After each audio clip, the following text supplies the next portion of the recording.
Hola, ¿qué tal? Muy buenas noches, muchas gracias por acompañarnos una vez más en este programa Charlas de Leyenda. Mi nombre es Abraham Villedas, les doy la más cordial bienvenida, al mismo tiempo que le doy la bienvenida a mi compañero Alejandro Romo. ¿Cómo estás? Muy bien, muy bien. ¿Cómo estás, Abraham? Bien, pues aquí es noche para ustedes, pero día para nosotros. Estamos haciendo esta grabación, La luna está tremenda. La luna está pegando duro en esta noche. Estamos a las puertas de lo que queda del colegio, del convento más grande que existió en la Nueva España en algún momento. Bueno, no más grande, el más grande fue el de la Merced. Sí, pero bueno, este fue templo, convento y monasterio. Ya sí, exactamente. Era muy grande. Esto fue todo. Estamos afuera de una ciudad, dentro de la ciudad de la Nueva España. A mis espaldas se encuentra la reja que da acceso a la parroquia, templo de San Francisco de Asís, San Francisco el Grande. Este espacio que fue fundamental para el proceso de evangelización en la Nueva España, inmediatamente después de la conquista, el 13 de agosto de 1521. Aquellos primeros frailes que llegan a la Nueva España eran de la orden menor, de la orden de San Francisco, por petición expresa de Hernán Cortés. Hernán Cortés, en una de las cartas que mandó al rey de España, él pidió que vinieran a estas tierras a realizar el proceso de evangelización frailes menores. Por una razón, tenían un mucho menor apego, no podemos decir que nulo, pero tenían un mucho menor apego a las cuestiones de riqueza, a las cuestiones mundanas. Hernán Cortés no quería que llegaran obispos o no quería que llegara clero diocesano, porque se sabía que ellos sí tenían una mayor tendencia pues a la acumulación de bienes. Hay que recordar una cosa muy importante. Bueno, la forma en que se crea la orden de los franciscanos, obviamente Francisco de Asís lo que buscaba era, a través de la pobreza, la identificación con Cristo. De hecho, la primera constitución establece que ni siquiera deberían tener casas. Sí, exacto. Eso se va a modificar con el tiempo y van a ver el tipo de casas que llegaron a construir los franciscanos aquí en la Nueva España o México actualmente. Se llegan a construir casas muy grandes, pero no por tener casas muy grandes o templos muy grandes, eran templos que tuviesen que ver con algo suntuoso, sí. No podemos comparar las casas o los templos franciscanos quizá con los templos dominicos, no, claro que no. O con los templos agustinos, mucho menos con los colegios jesuitas. Sí, no. Sí, son cuestiones completamente distintas. ¿Cómo se llama? La pobreza franciscana, la pobreza que te acerca a Cristo, va a ser fundamental para la creación de los franciscanos, recordando aquellos tres famosos votos: castidad, pobreza y obediencia. Ustedes, como pueden observar, bueno, pues la reja se encuentra cerrada. Debido a la contingencia pandémica, no podemos acceder, a pesar de que el templo se encuentra abierto. Por lo menos no hemos encontrado a la entrada. Si gustas, Lore, acércate un poquito. Que bueno, que realmente esta no es la entrada original del templo. Es más, de hecho, ni siquiera es el templo. Es una capilla que anexa al templo, la capilla de Nuestra Señora de Valvanera. El templo originalmente estaba tapiado por un edificio, en el siglo XX. Actualmente el edificio fue demolido y por el jardín de exposiciones de la Torre Latinoamericana se puede apreciar todavía la entrada original, que no está abierta al público y tampoco ya no tiene ningún aderezo, ningún adorno. Sí, aquí lo que nosotros alcanzamos a mirar es una fachada en estilo barroco, obviamente con columnas de forma estípite. Y si ustedes alcanzan a afinar la mirada en la toma que nos está regalando Lore, podrán observar que no tenemos presencias de santos, ni en las columnas, en los medallones, ni tampoco en la parte central, en los remates, en los nichos. Todo esto se encuentra vacío. Al final de cuentas, esto va a responder propiamente a las leyes de reforma de tu héroe, instauradas por tu gran amigo y admirado Chañaque Zapoteco. Bueno, el estimado Benito Juárez lleva a cabo la decisión de las leyes. Bueno, hay que recordar que no son leyes de Benito Juárez. No, de hecho, hay que recordar que son leyes de Lerdo de Tejada. Lerdo de Tejada, y aplicadas por Ignacio Comonfort. Exactamente. De hecho, antes inclusive que Juárez tome la presidencia de la República Mexicana, el templo de San Francisco fue reducido a su mínima expresión. Fue cuando está de gobierno interino Ignacio Comonfort. Pero eso lo hablamos más al rato. Ya quiere hablar de todo. Van 5 minutos del programa. y tenemos que avanzar. Como bien decía Alejandro, era un espacio sumamente grande, era un espacio que llegaba prácticamente hasta la calle que tenemos aquí enseguida, que hoy en día se llama Gante propiamente. De hecho era el panteón. Sí, el panteón del San Francisco. Ahora, parte ya de lo que está dentro de estas tierras del convento, hoy en día se levanta el templo de San Felipe de Jesús. Es un templo expiatorio, el templo de San Felipe, que está hoy en día custodiado por misioneros del Espíritu Santo. Sus adentros son maravillosos en el sentido de los mosaicos, murales tipo bizantino que se resguardan al interior. Pero además los murales que están acá adentro forman una especie de comunión, podríamos decirlo, entre el Antiguo Testamento y el Nuevo Testamento, porque mientras que por un lado nos encontramos quizá la representación de Moisés, por otro lado nos encontramos la representación de San Pedro o de San Juan. Están también presentes acá santos, sobre todo las órdenes religiosas, pero en una cuestión muy importante. Está, por ejemplo, representado Santo Domingo de Guzmán junto con Santa Catalina de Siena. Está representado San Francisco de Asís junto con Santa Clara de Asís. Es decir, está representada la parte masculina junto con la parte femenina de estos templos, de estas órdenes. En ese razonamiento, entonces, Santa Brígida tiene que ver con los jesuitas. Sí, exactamente. Sí, es una Santa Brígida la que está colocada en el templo de la Profesa. Y lo mismo, está San Agustín representado junto con Santa Mónica, ¿no? Santa Mónica, que tiene una relación muy cercana con Agustín, ¿no? Era su mamá. San Agustín es un santo para la historia del catolicismo, es un santo tan grande, tan importante, que hizo santa a su madre de rebote, porque Santa Mónica se la pasó orando día y noche 40 años hasta lograr la conversión del propio San Agustín. San Agustín tenía tendencias a las ideas escénicas, estas ideas de, ¿cómo se llama?, de los agnósticos, de otro tipo de bueno, ideas. y otra parte importante, en el paneo que nos regaló Lore hace unos instantes, ustedes pudieron apreciar la arquitectura del templo expiatorio. Es una arquitectura que está elaborada en estilo neogótico, es una arquitectura que se realiza a partir de la modernización, por así decirlo, de la ciudad. Es un templo que tiene su arquitectura tendiente hacia lo alto. Si ustedes recuerdan, me gusta decirlo mucho en los recorridos, si ustedes recuerdan Ciudad Gótica, cuando vemos escenas de Ciudad Gótica, sobre todo las películas aquellas viejas de los años 30, de Batman, recordando al Chicago de la década de los 40. La arquitectura gótica tiende hacia las alturas, tiende a terminar en pico. Entonces, esa es la idea. La arquitectura te debe de apuntar hacia el cielo, la arquitectura te debe de apuntar hacia Dios. Y bueno, aquí vamos a dar una pequeña vuelta para que ustedes no vean las barricadas que tenemos aquí afuera. Vamos a hacer un corte y ahorita regresamos con ustedes. Bueno, nuevamente nos encontramos ahora sobre la calle de Fray Pedro de Gante. Y esto que acaban de ver es la representación que se hace de la entrada triunfal del ejército trigarante, aquel ejército comandado por Agustín Iturbide. Gran parte de los héroes de la independencia que van a finiquitar con el proceso van acompañando a Iturbide. Entre ellos va Antonio López de Santana.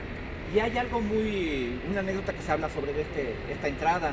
Se dice que cuando el ejército insurgente, capitaneado o comandado por Vicente Guerrero, no tenía uniformes.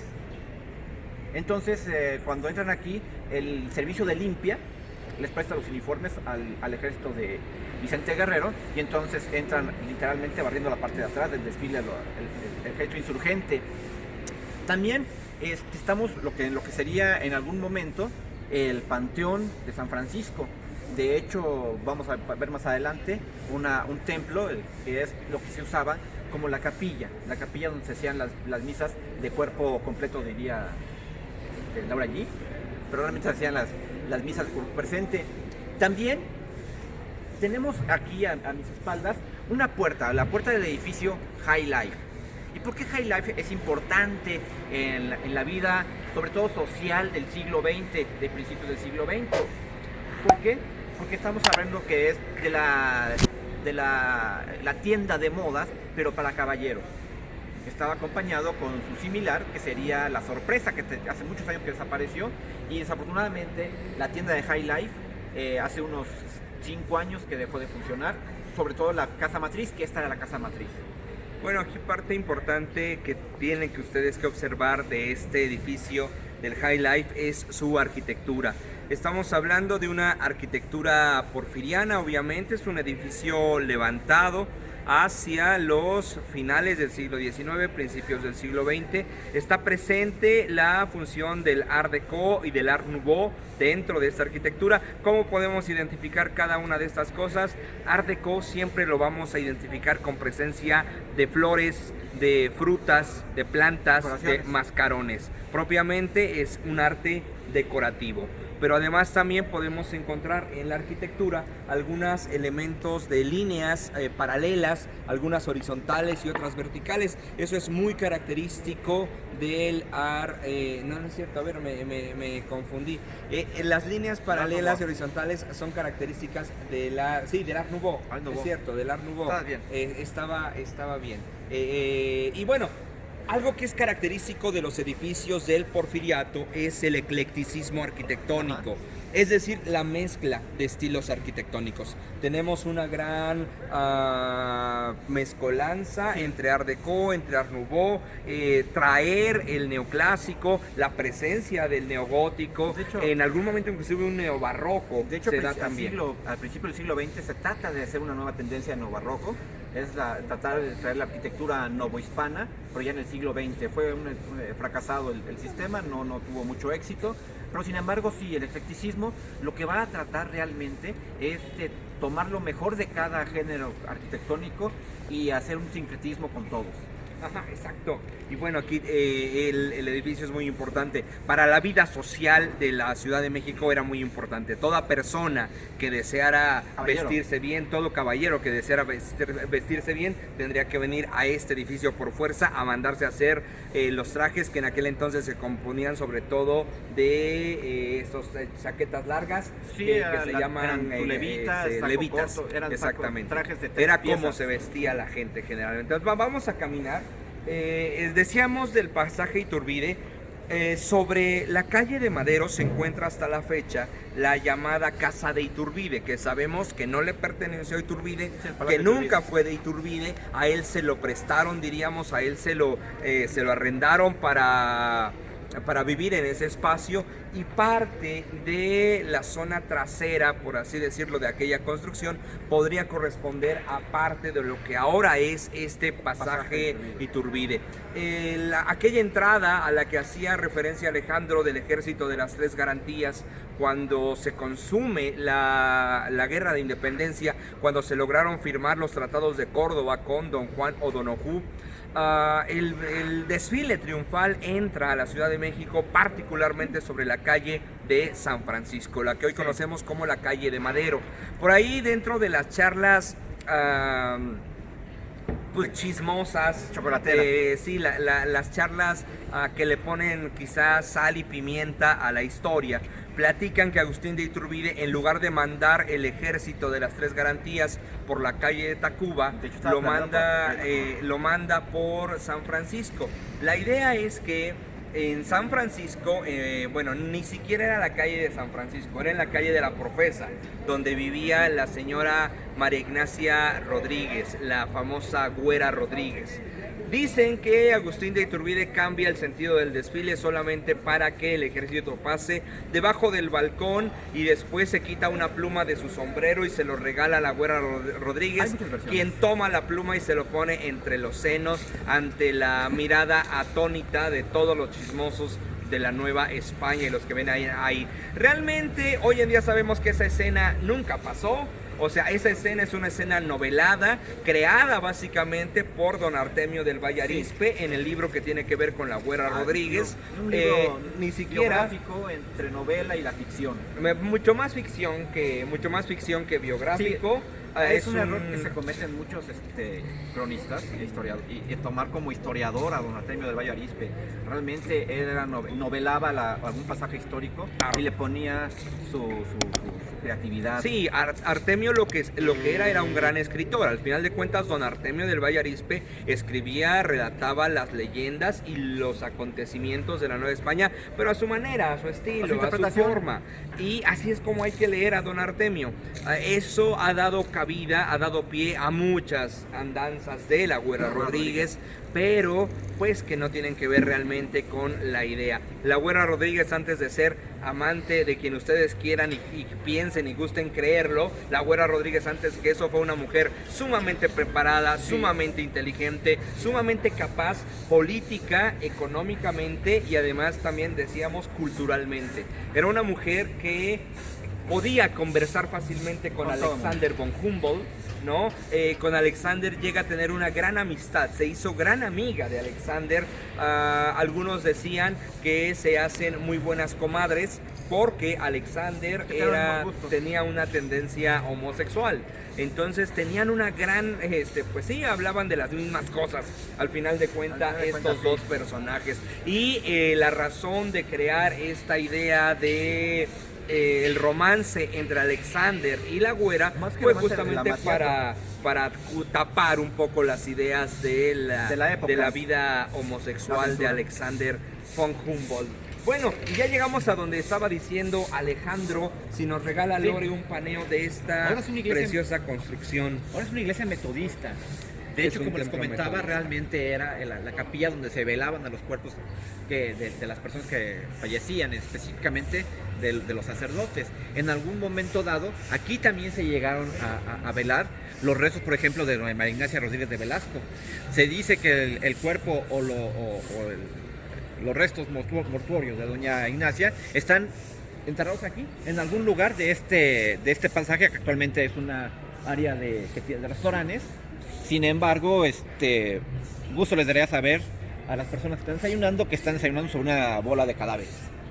Y la arquitectura tiene que ver mucho con una arquitectura protestante, una arquitectura protestante inglesa, sobre todo. Si nosotros vamos de repente a lugares como Pachuca, como Real del Monte, vamos a encontrar presencia de este tipo de arquitectura. Bueno, hay que pensar que la idea del protestantismo se hace muy importante en México, sobre todo a raíz de las leyes de reforma. Sí. Cuando se otorga realmente una verdadera libertad de culto, una libertad de credo, se realiza esta exportación. Pero ya fue más instaurada ya en la época de Porfirio Díaz, más ¿sí? que de Juárez. Juárez hay que nada más la intención era obtener bienes de la iglesia o de algún lugar para sostener sus guerras. Lo que sucede es que con Juárez vamos a encontrar sobre todo la presencia más de partidos masónicos en la parte política, y la masonería va a alejar.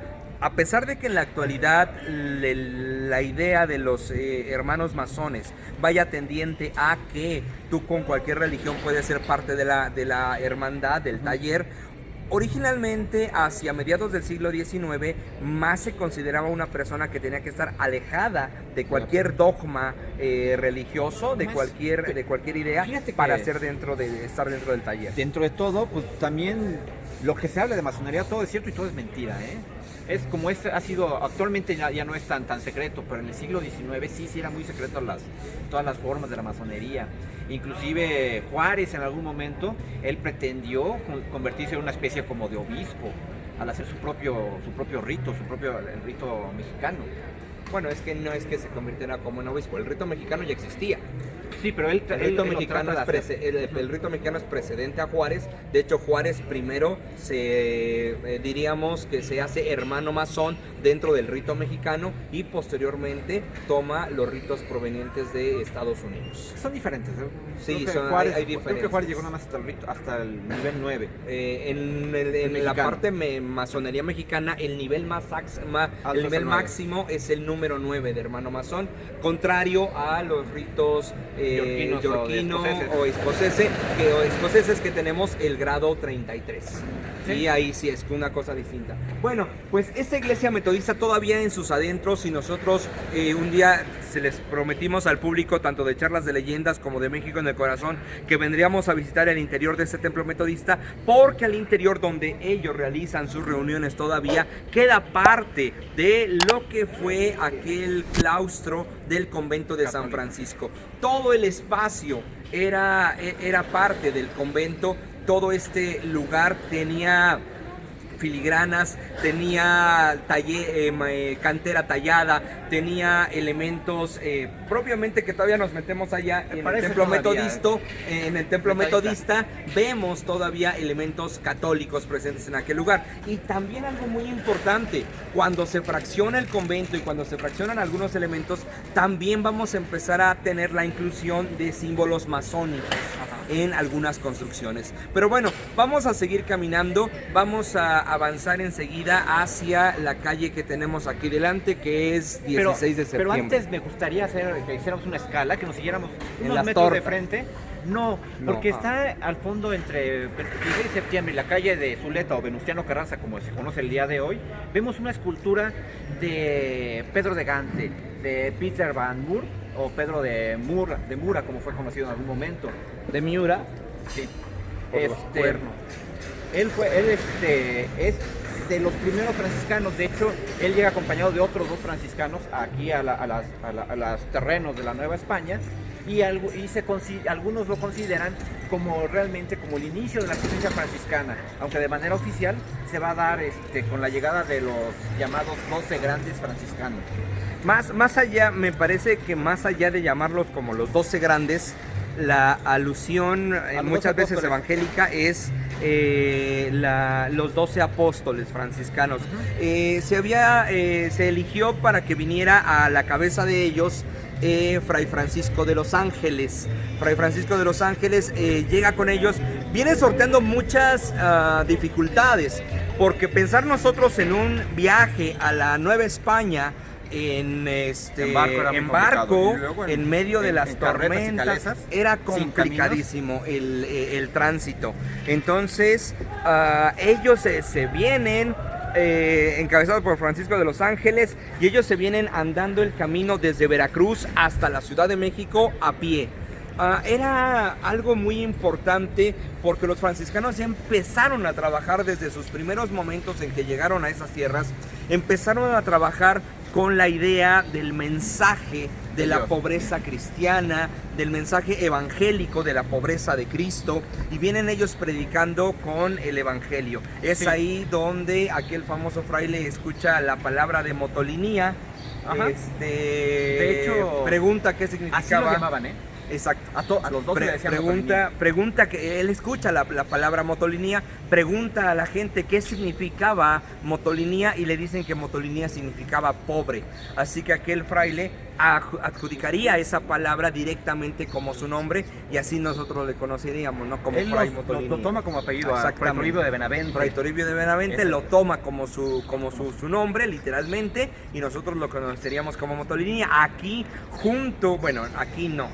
Del otro lado tenemos igualmente un callejón que así como este hace alusión a Pedro de Gante, el otro callejón hace alusión a Fray Motolinía, Toribio de Benavente o Motolinía. Y bueno, fueron los primeros 12 franciscanos los que llegan acá. Vamos a tratar de no hacer mucho ruido para no despertar a mi compadre que está por aquí. Que fue un impacto para las naturales de aquí, para las culturas mesoamericanas, el hecho de ver que el conquistador Hernán Cortés se arrodillaba ante unas personas que obviamente no ostentaban riqueza, que no ostentaban ningún armamento, ningún título ni nada. Es cuando llegan ellos y ven a que el conquistador se les arrodilla, les empiezan a guardar un respeto muy, muy característico hacia los. Sí, porque aquí es muy importante. Ustedes podrían imaginarse la escena. Hernán Cortés, el capitán general de las Indias Occidentales, el que comanda las huestes conquistadoras, el que lideró el sitio de Tenochtitlán, el que al final de cuentas logró la caída de Tenochtitlán, quien logró hacer un convenio, un pacto político con algunos otros pueblos, ese que es el personaje de más poder en ese momento dentro de este territorio. La gente porque cuando llegan los 12 franciscanos, cuando llegan todos estos a la capital de lo que ya en ese momento era la Nueva España, pues básicamente toda la gente es obligada a estar presente y ven llegar a unos señores pues francamente demacrados, muy mal vestidos en el sentido de que solamente traían puesta la sotana de paño, completamente descalzos. Llegan hasta sin armas, obviamente, lo único que traían colgado quizá cruces, el cordón franciscano obviamente, pero nada más. Llegan completamente demacrados, llegan algunos inclusive enfermos, llegan casi muriéndose, y cuando llegan acá, Hernán Cortés se quita la espada, se le entrega a Fray Francisco de los Ángeles, se arrodilla y le besa los pies.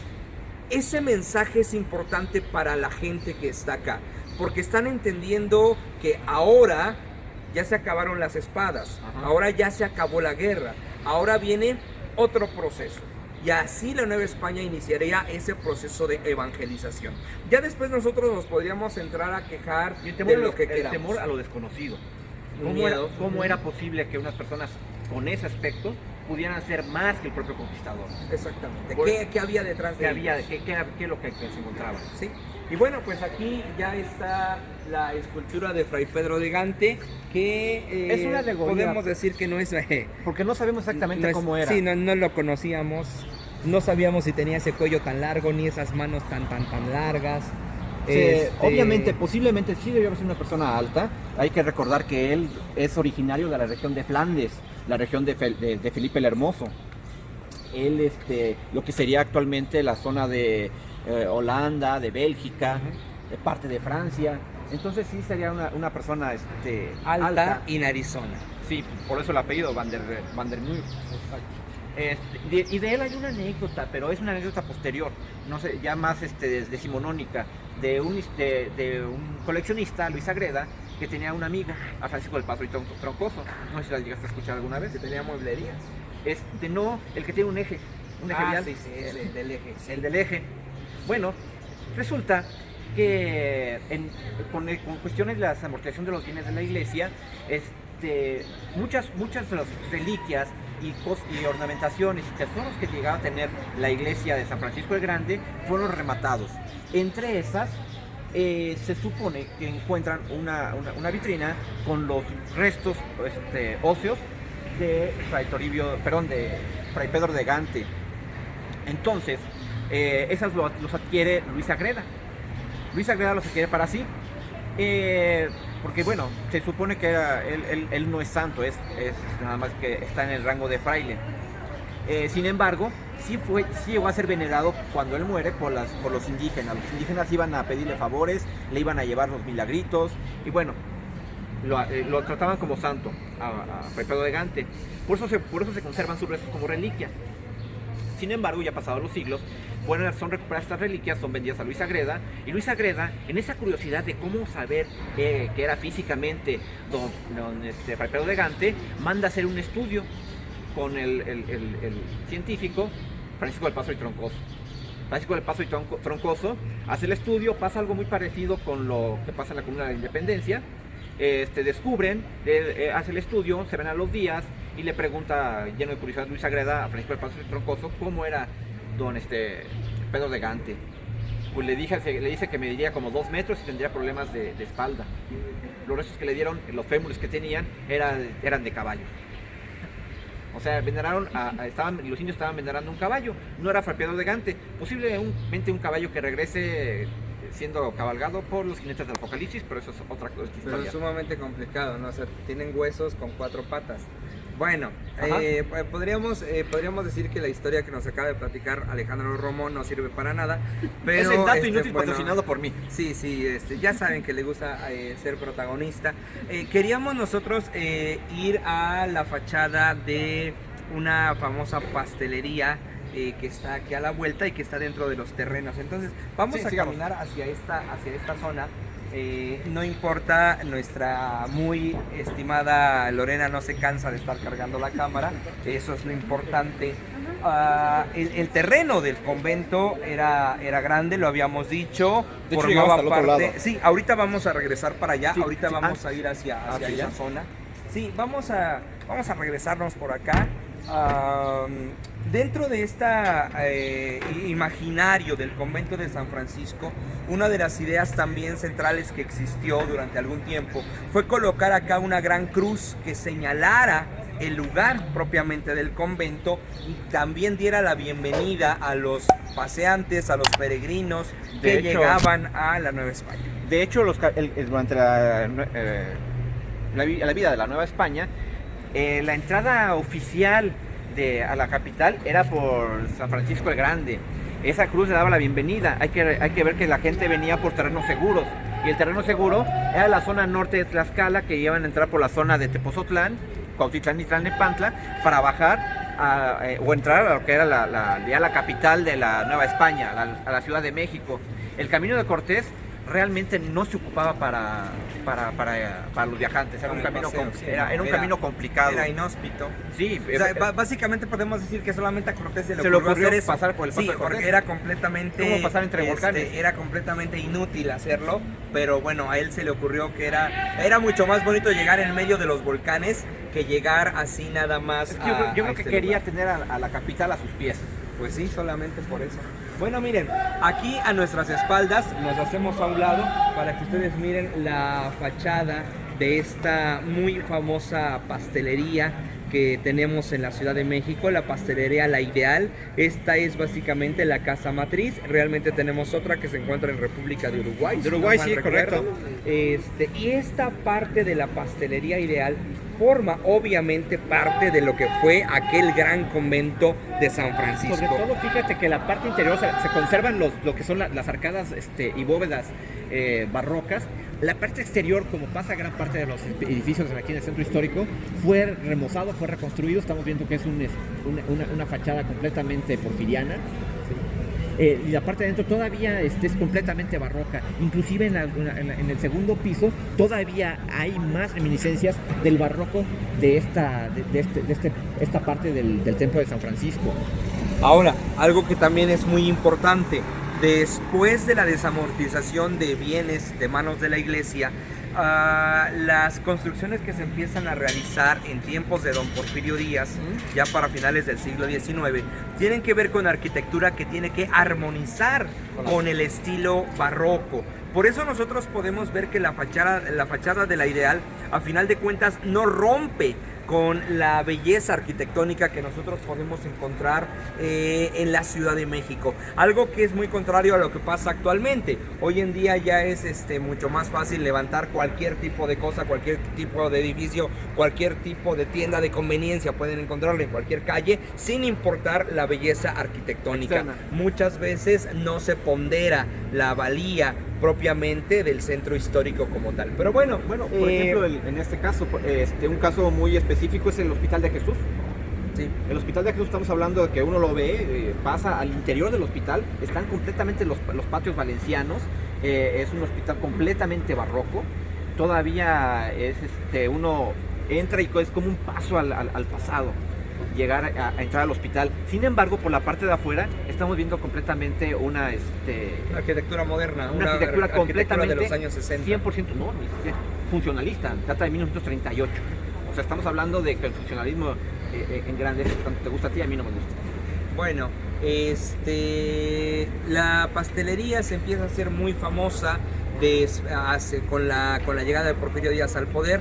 Esos panes afrancesados empezaron a llegar a México con la etapa del Segundo Imperio, con Maximiliano. Si bien es cierto que en esas tierras ya se consumía pan, obviamente, se comía una especie de pan rústico, lo que nosotros llamaríamos bolillos, baguettes, que eran panes mucho más gruesos, más bien virotes, eran pan español.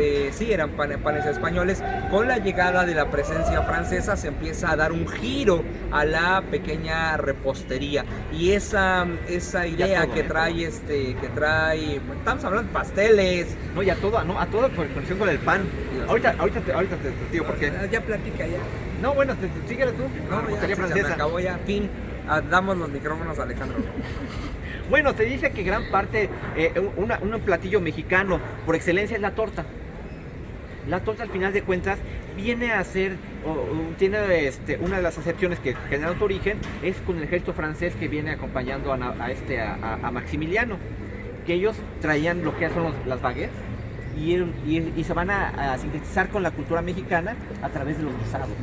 Pero es básicamente una de las aportaciones a la parte culinaria con respecto al pan que van a traer la intervención francesa. No tanto nada más para eso.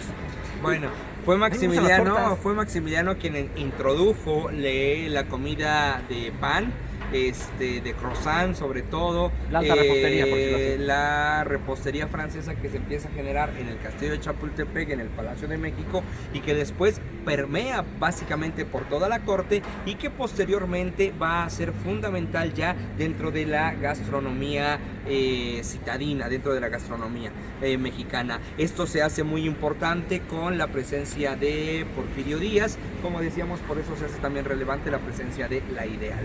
Y bueno, pues ahí está, nosotros vamos por un pan, ahorita seguimos hablando con ustedes.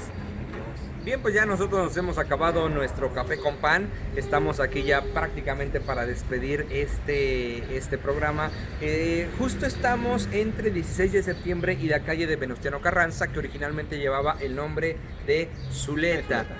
Cuando se tuvo la necesidad, bueno, no era necesidad, cuando se extendió la calle de Independencia, fue que se tuvo que demoler parte del convento de San Francisco. Para la gente fue una verdadera problema.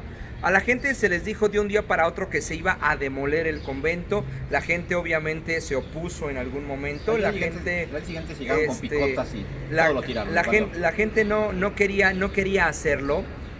Algunos se hicieron un pequeño motín en contra de quienes venían a tirar todo esto. Pero hay un personaje muy importante, el periodista que era bien famoso en tiempos de Juárez, ¿cómo se llamaba? Que tenemos una escultura de él en el Metro Hidalgo. Metro Hidalgo, periodista. Sí, bueno, ahorita nos acordamos, en algún momento de la vida nos acordaremos. El caso es que él manda a traer una banda de guerra y manda a tocar la famosa canción de los cangrejos.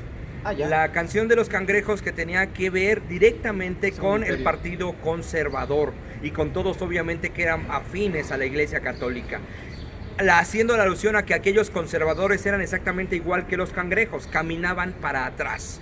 Empieza la banda de guerra a tocar aquella canción y la gente enardecida al decir que no eran unos cangrejos permite que se empiece a derrumbar absolutamente todo lo que quedaba del convento. Hasta la fecha, dentro de la librería del Fondo de Cultura Económica aún podemos ver esa librería, un resquicio de una de las capillas que también estaba a los alrededores del convento de San Francisco. Sí, bueno, ya por último, también eso fue poco antes del 57, fue en el 56, sacan a los frailes, posteriormente 2 años después regresan los frailes, sin embargo, es efímero lo que duran muy poco, los vuelven a sacar. El templo de San Francisco terminó teniendo usos diversos. Un uso que se le dio fue el de un circo, el circo de los hermanos Chaini, estuvo ahí. Posteriormente es hasta la década de los 50 cuando se recupera el templo, vuelve a ser dado al culto y da la casualidad que le vuelve a caer a los hermanos franciscanos. Bien, pues entonces, para cerrar el programa, para justificar el programa. Pues para cerrar el programa, como es costumbre, yo digo lo que yo quiera, vamos a terminar con una leyenda de parte de Alejandro Romo. Entonces, aquí los dejo. Bueno, vamos a ver una leyenda de cosas que suceden. Por lo general, todo va a llegar a tener una explicación, casi todo. En esa ocasión, se encontraba un padre lego.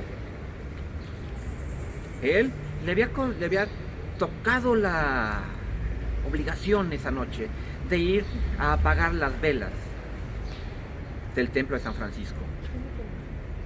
Empezó a hacer su labor cuando de un momento a otro vio que de una de las capillas, muy oscura, salía un brazo que solamente sostenía un pergamino, una carta. Las cartas a veces sirven para decirnos buenas nuevas. Esa carta no era la excepción. El padre, espantado, fue a decirle a los frailes lo que había visto. Llegó el padre prior, llegaron los otros compañeros del padre, y uno a uno fue viendo lo que había. El padre prior, como no sabía la situación, le pidió a cada uno de los padres que se pararan frente a ese brazo que tenía extendida esa carta. Y así, uno a uno, fueron postrándose frente a ese brazo, hasta que desfilaron en su totalidad todos los frailes, a excepción de ese padre lego. Entonces, el fraile superior, el padre prior, le pidió a ese padre que se acercara. Ese padre, al estar frente a ese brazo, en ese momento, la mano se abrió y le extendió la carta al lego de la iglesia. Él, ni tardo ni perezoso, tomó la carta en sus manos, la abrió. En su rostro se le notó una tristeza y una preocupación inmensas. Agarró, se le quedó en sus hermanos y les pidió que por favor rezaran por él, porque tenía que emprender un viaje muy largo. Los padres se sentaron y empezaron a rezar.